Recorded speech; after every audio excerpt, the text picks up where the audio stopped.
Центр стратегических исследований Таджикистана не видит проблему в утечке мозгов. Новые правила съемки на пресс-конференции от председателя Хавалинского района. Еще один активист соцсетей приговорен на 6 лет. 8 мигрантов погибли в результате пожара в Москве. Директор Центра стратегических исследований Таджикистана Хайреддин Усмонзода, комментируя получение таджикистанцами российского гражданства, назвал этот процесс соблюдением принципов свободы и прав граждан в стране.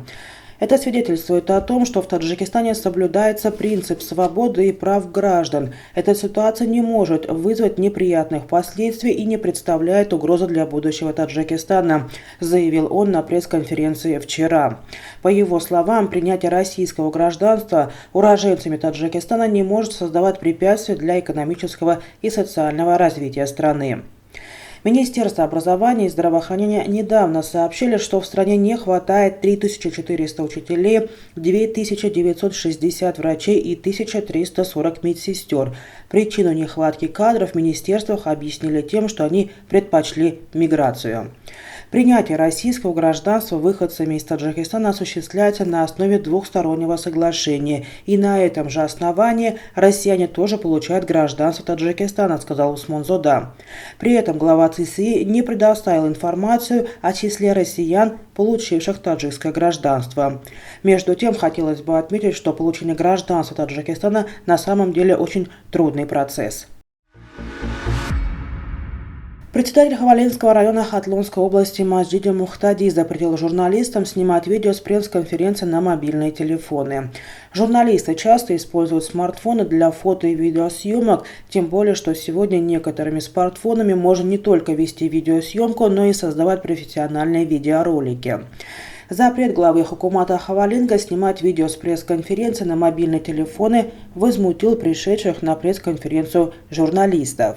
Файзулло Хусейнзода, руководитель исполнительного аппарата Хукумата района, в ответ на протест представителей СМИ заявил, что пресс-конференцию можно снимать только на профессиональную видеокамеру. «Были бы у вас видеокамеры, я бы ничего не говорил. Снимать видео с пресс-конференции на личный мобильный телефон нельзя.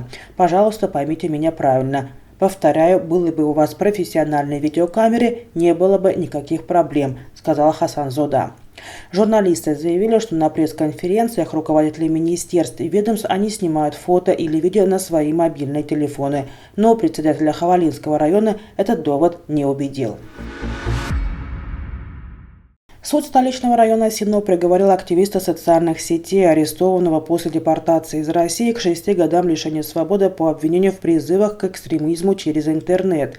35-летний Шодруз Ахроров, который вел свой канал на Ютубе под ником Абдулло, был депортирован из России в марте этого года за нарушение правил пребывания в этой стране.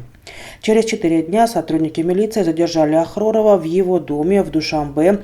Активист освещал на своем канале проблемы мигрантов и критиковал политику правительства в этой сфере. Прокуратура и суд района Сино не дали комментариев по делу Шодруза Ахророва. Его же жена Джинана Таборова сообщила, что суд над ее мужем был открытым, но он не был обеспечен адвокатом. По ее словам, гособвинитель просил у суда приговорить ее мужа к 7 годам заключения по обвинению в призывах к экстремизму через интернет, но суд принял во внимание, что у него жена и ребенок-инвалид, и уменьшил срок наказания всего на 1 год. В своем письме перед депортацией из России Шодруз просил власти России не депортировать его в Таджикистан, поскольку, по его словам, там его ожидал арест как активиста гражданского общества. 8 человек погибли в результате пожара в общежитии на улице Алма-Атинская в Москве поздним вечером 28 июля, передает агентство ТАСС.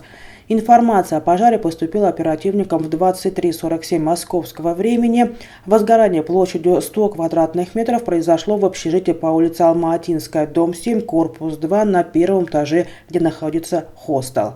Источник в экстренных службах заявил, что все погибшие были мигрантами. На данный момент устанавливается их гражданство. 1 человек был спасен, 200 эвакуированы.